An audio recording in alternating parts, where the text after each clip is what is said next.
And hello guys, and welcome back to my YouTube channel mga kapatid. Welcome back sa One Talk PH. At ito na nga po ang pinaka-latest na balita na ating nasagap ngayong araw mga kababayan. Bamban Mayor Alice Guo, posibleng asset di umano ng bansang China mga kapatid. Naku po, napakadelikado nito mga kababayan, dahil pati ang ating political system talaga dito sa Pilipinas, pag ito po'y napatunayan talaga mga kapatid na isang pure Chinese at walang halong dugong Pinoy, itong si Mayor Guo mga kababayan, isa po itong patunay na napasok na po talaga ang ating political system ng mga in-check. At yan po ang ating pag-uusapan ngayon mga kapatid. Pero bago ang lahat, huwag kalimutang mag-subscribe at pakilike ang ating video para i-share pa ni YouTube sa iba pang hindi pa nakakapanood. Ito guys, pakinggan muna natin to. Inaalam na ng Commission on Elections kung talagang may naging paglabag sa batas sa paghahain ng kandidatura ni Bamban Tarlac Mayor Alice Guo. Ayon kay COMELEC spokesperson John Rex Laudianco, hinihintay pa rin ng komisyon kung mayroong maghahain ng election offense laban sa alkalde. Alam niyo mga kapatid, isa sa nakita ko ditong mali, Kasi kung hindi pa pumutok itong issue na to mga kababayan, hindi pa bubusisiin ng COMELEC yung pagkatao ni Mayor Alice Guo. Dito natin makikita mga kapatid, na kung sakali pa lang naging matagumpay itong operasyon ng Pogo dyan sa may Bamban mga kababayan, know-how talaga tayo, na meron na palang meron na palang mga in-check, na nakaupo sa ating sa ating mga local government na posisyon. 'Di ba? Dapat dito mga kababayan, ito siguro ang dapat amyendahan na or gawan ng panibagong batas ng ating mga senador mga kapatid. Itong mga identity ng mga tumatakbong mga opisyal sa ating mga local government. 'Di ba? Kasi mga kababayan, siguro nakita na ito ng mga taga-China, na pag mga local government official ang kanilang unang papasukin, hindi sila mahihirapan mga kapatid dahil hindi naman ganon ka komplikado ang mga requirements ng COMELEC. Hindi katulad pagka mga national position ang tinatakbuhan mo na talagang kinikilala, kung ano ba ang tunay mong pagkatao. Tulad na lang mga kababayan, ni Erwin Tulfo, di ba? Itinalaga siya ni President BBM dyan sa posisyon niya sa DSWD. Pero anong nangyari mga kapatid? 'Di ba? 'Di ba natanggal siya dahil sa kanyang nationality issue, na parang may American eme yata siya, napag-initan siya tapos tinanggal dahil merong mga bagay sa kanyang identity na hindi sigurado at parang naka-American citizen or dual citizen yata yung issue dun sa kanya. 'Di ba? However, dito sa ating mga local government position mga kababayan, hindi ganon kahigpit ang COMELEC pagdating sa kanilang mga identity. Dahil ayon nga doon sa sino ba yung nagsalitang COMELEC kanina, na yung dating chairman yung chairman ngayon ng COMELEC, na basta Pilipino, basta may dugo kang Pilipino, pwede ka daw pong tumakbo sa sa local government position. Parang ganoon yung pagkasabi niya. However, pag national position mga kapatid, talagang pure Pilipino lang daw talaga ang pwedeng tumakbo diyan, yung tipong walang halong mga kung ano-anong citizenship diyan, So siguro nabutasan ng mga Chinese na medyo may pagkukulang sa ating mga sa ating mga batas. Kaya siguro kung sakali mang mapatunayan itong si Mayor Alice Guo na isang pure Chinese, malaki ang posibilidad mga kababayan na kaya siguro dito siya sa posisyon na ito sa pagiging mayor pumasok dahil mas madali siyang makapasok sa ating political system. 'Di ba? Dahil hindi ganun kahigpit ang requirements .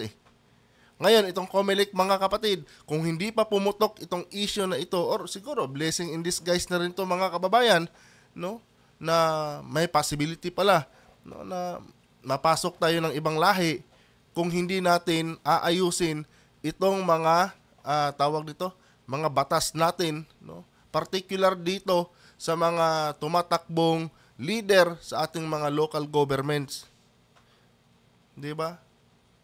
So siguro hindi ko alam kung ito'y pabor sa COMELEC or may lapses ang COMELEC dito mga kapatid, no? Dahil kung sakali mang mapatunayan ito na itong si Mayor Guo na isa talagang pure Chinese, abay may pananagutan siguro ang COMELEC dito mga kababayan. However, no, magiging eye opener na rin ito ng mga taga COMELEC na dapat pala, no, pati yung mga local government na mga kandidato, dapat busisiin na rin ng mabuti yung kanilang mga nationality.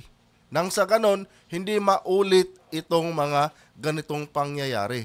Kung sakali lang naman mga kababayan, no, na mapatunayan talaga na itong si Mayor Alice Guo ay isang pure Chinese. 'Di ba?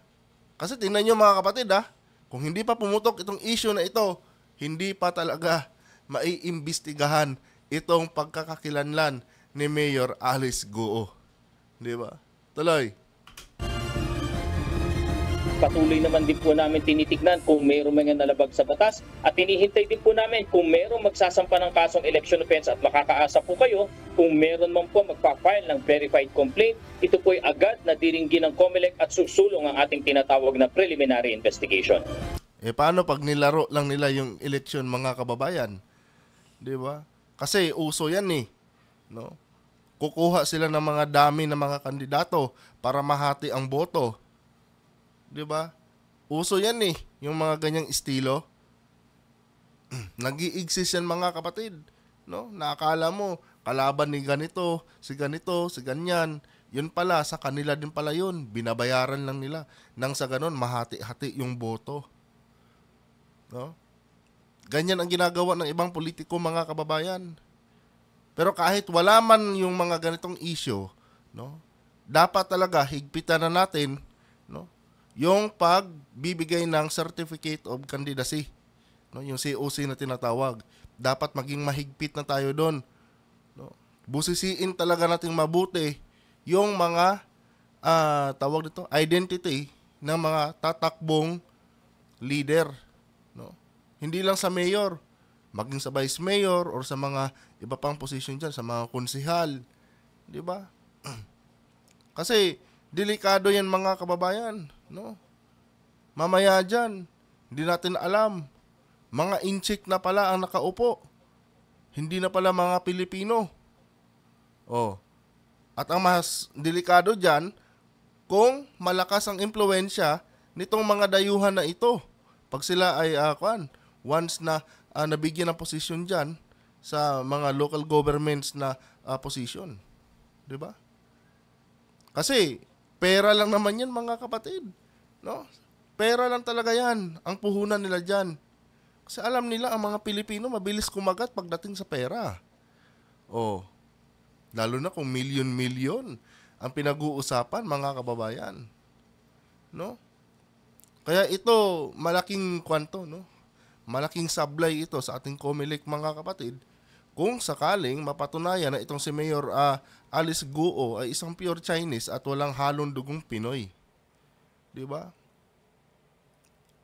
Kasi hindi sila naging stricto diyan sa pagpili, no?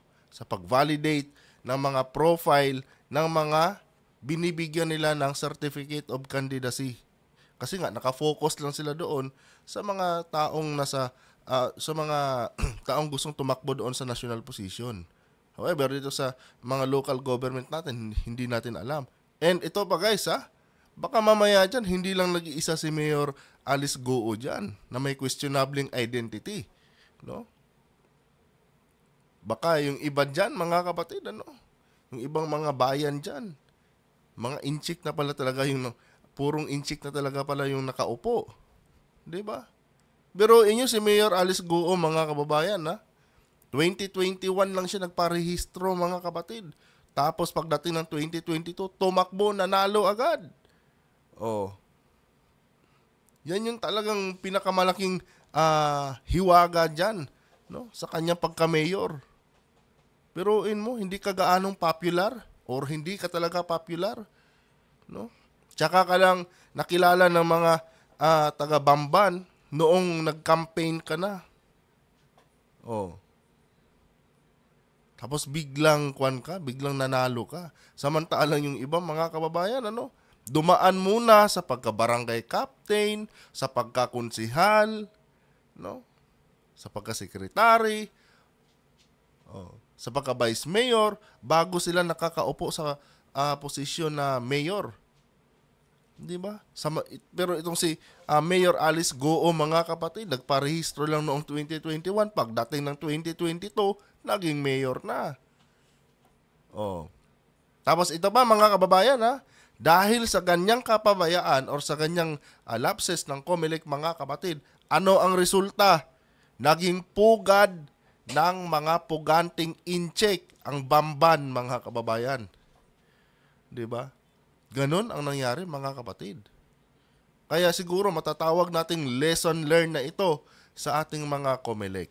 No? Hindi naman sa sinisisi natin sila, pero dapat siguro, no? Magkuan na sila, maghigpit na talaga sila, mga kababayan. No?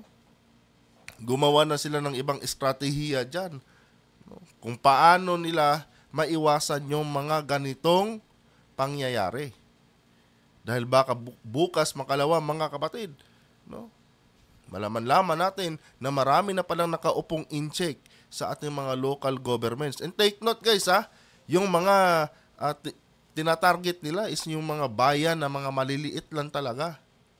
Di ba? Itong Bamban, mga kapatid, maliit lang naman na bayan yan eh. Pero grabe yung negosyo ng Pogo dyan. No? Lahat ng mga klaseng pang-i-scam nandyan, mga kapatid, sa Bamban. Oh. At ang mas worst pa, nasa likod lang po, mga kababayan, no? Ng Municipal Hall ng Bamban.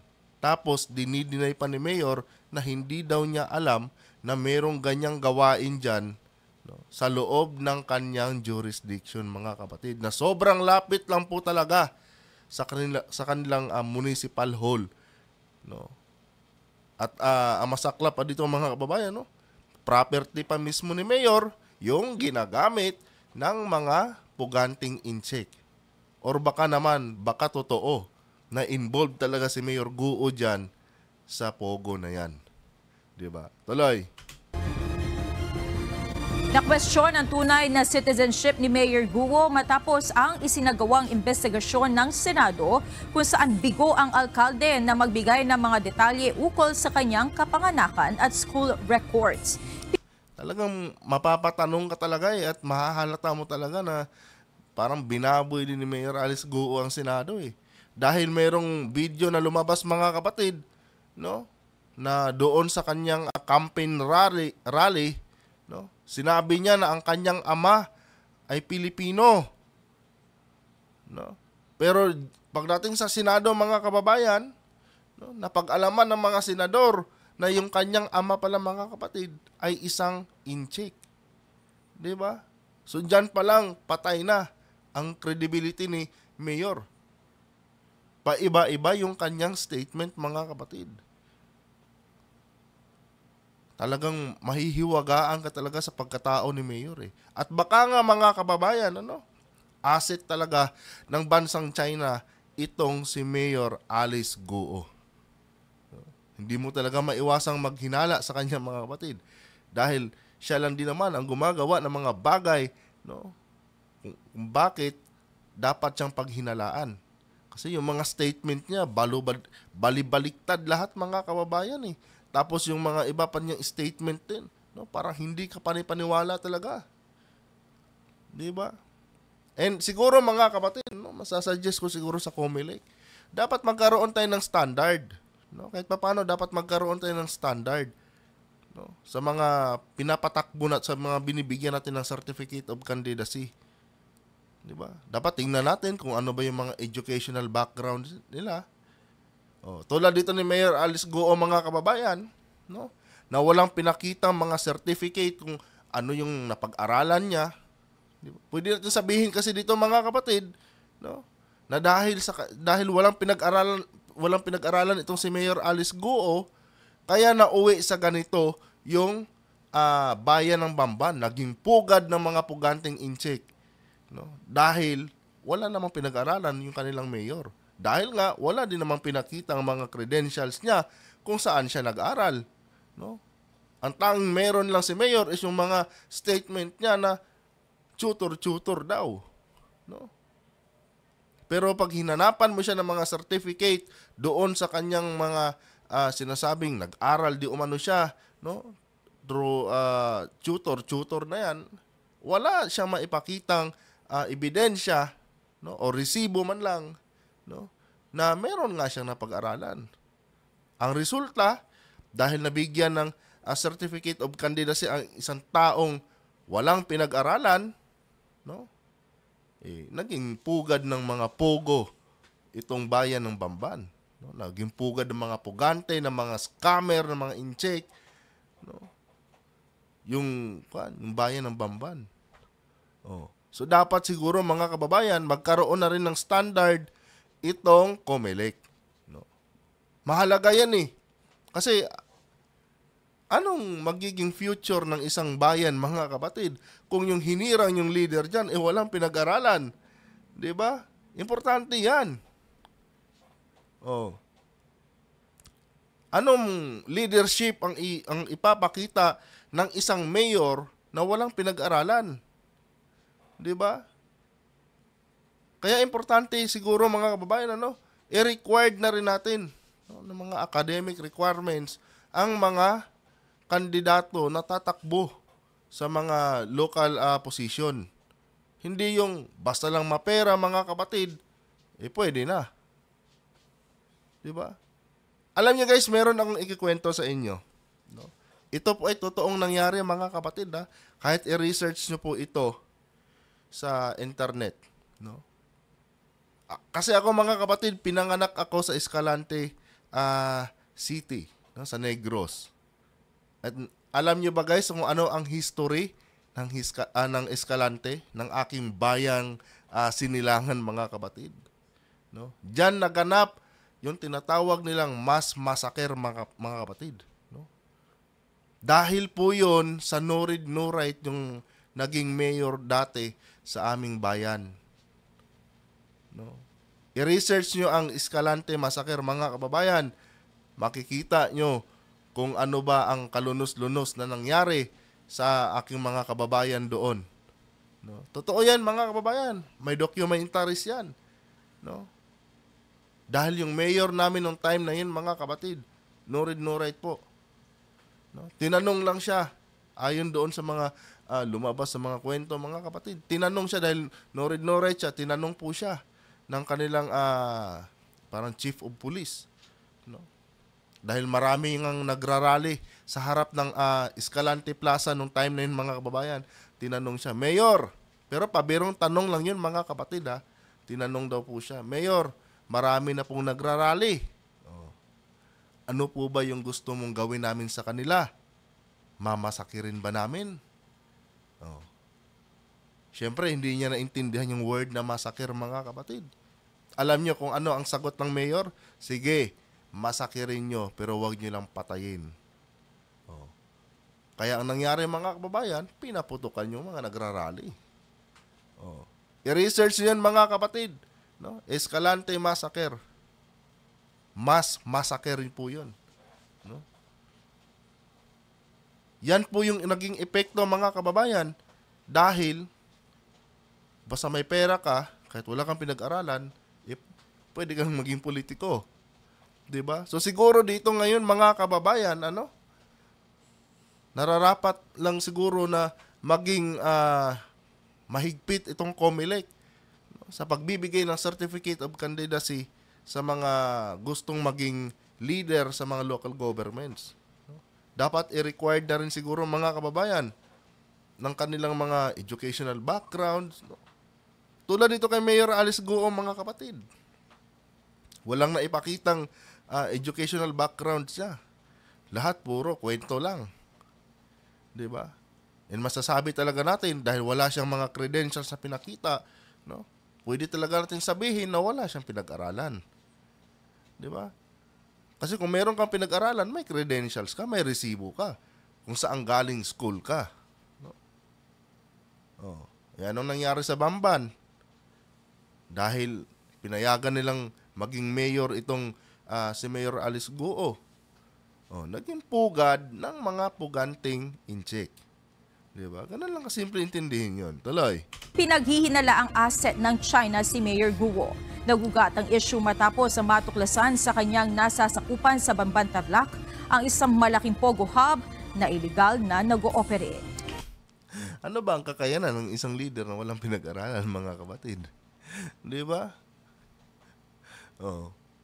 Dahil na sa pera, may pera sila, naging leader sila. Lesson learned na rin ito, mga kababayan, ano? Sa ating mga kababayan dyan. No? Na basta pabor-pabor lang. Basta napamudmuran lang ng pera, ibuboto na. Di ba? Wala eh. Ganun talaga eh. And yan guys sabi ko sa inyo, research nyo, Escalante Massacre. Oh. Kasi yung naging history talaga niyan. No? Kahit pumunta pa kayo sa bayan namin, mga kapatid. Pag tinanong mo, ano po ba nangyari noong Escalante Massacre?